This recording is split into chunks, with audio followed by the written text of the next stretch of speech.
Welcome to the Movement Center, and welcome to the push-up series, where we take a look at just how to do a proper push-up, the common mistakes that we see, the fixes, so that you can move like you mean it.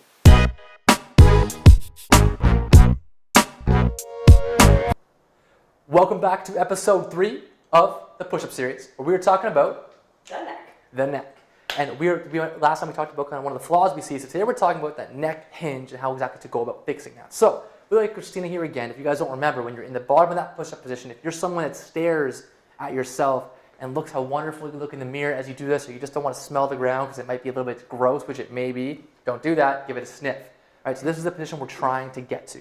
A lot of people can't get here because of stiffness into the upper thoracic spine, the upper back, and so when you have rigidity or stiffness through this part of your back, perfect, and you go down, it's a bit more comfortable for you to extend through here and kind of open up that position, which Christina obviously doesn't have because she has awesome mobility. So if we let her go down into her push-up again, just to kind of mimic this one more time, she comes down, she's in her push-up, nice and tall, good, and you can see if she were to go down to a push-up, hinging up, go ahead, is not the best position for her to be in. So what do? That's the question. So what we do, if you can get up, you can sneak out of the way there, Christina, on your knees, perfect, is we're going to get her on a foam roll. So what this is going to do is help create extension or good movement into the upper part of her back so she can arch, extend back, and clear some room for her neck to move on so she doesn't feel like she has to get her neck out of the way when she comes down and sniff the floor, okay? So we can get her down here, she can get on that foam roll. Now we're going to put a link to the full video we have in our movement library of this exercise, but we have Christina quickly demo this for us so she gets on knees on her back here, her knees are nice and bent, her hips are stabilized and pinned to the ground, hands in behind her head, elbows tucked in. Awesome.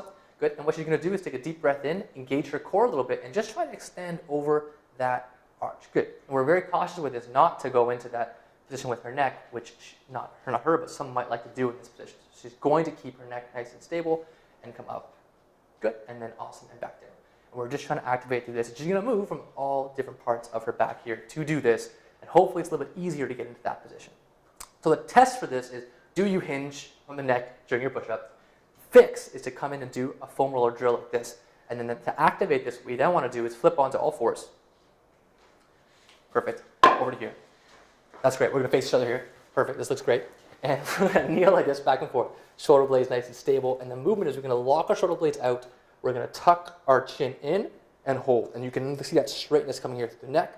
And then relax. And you're going to come over here, tuck, and then relax. So if we see Christina do this, she comes down, perfect. She's extended. She's going to protract or pull the shoulder blades away from each other. She's going to tuck and hold and feel a little bit of a stretch happen up here, and then she's going to relax. She's going to hold that and relax. This can be progressed to going into a full push-up. So if she goes into a full push-up stance, she's activated her core, she's engaged, she's not doing any other things wrong, of course. And then what she's going to do is the same thing, is relax those shoulder blades a little bit. She's going to pull the shoulder blades away from each other, and then she's going to tuck and retract her chin and hold that position. All right? You can relax there. Perfect. So if you are doing your neck issues, anything's going wonky, your test is, are you doing it? Yes, no. If you are, it's a problem.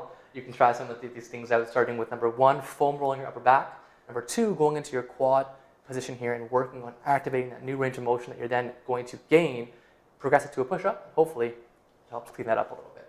Okay, if you guys have any questions, let us know. Subscribe to the channel if you haven't already. Give us a shout out on Instagram at The Movement Center. And of course, move like you mean it. Like you mean it. Awesome. Thanks, guys.